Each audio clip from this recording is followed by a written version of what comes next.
I've been telling folks for some time we have one issue, and it's the MAX, and everything else actually is in really good shape. And I'm very proud of our people. Right now, we're working on an assumption that the MAX will be ungrounded by the FAA in December. And based on that, we've got the MAX published in our schedule, taking bookings on February the 8th and forward.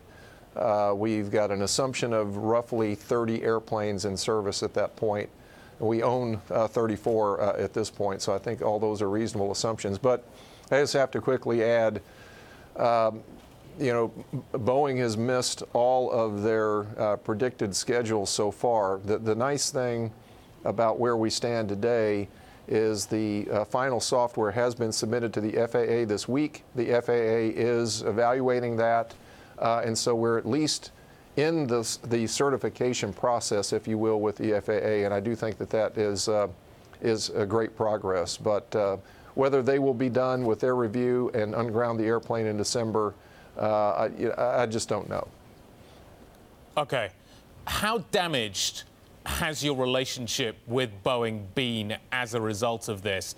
And do you think the departure of Kevin McAllister is going to allow a reset? Well, no. Kevin McAllister did a phenomenal job.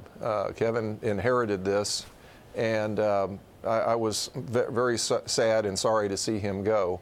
Boeing has tremendous talent, and Stan Deal, who is now in charge of commercial, is a wonderful executive. We have a great relationship with him, and he'll do a fantastic job as well. So, yeah, I mean, there's damage, and there's financial damages that have been incurred, and none of this is irrecoverable. Boeing's a great company, and they have a wonderful history, and they need to get this behind them and look forward to a great future. And we hope that that's the case, because we want to be a part of that. And Gary, what about this idea of getting some sort of compensation or reimbursement with regards to the delays that we're seeing with the 737 MAX? How are those talks proceeding with Boeing?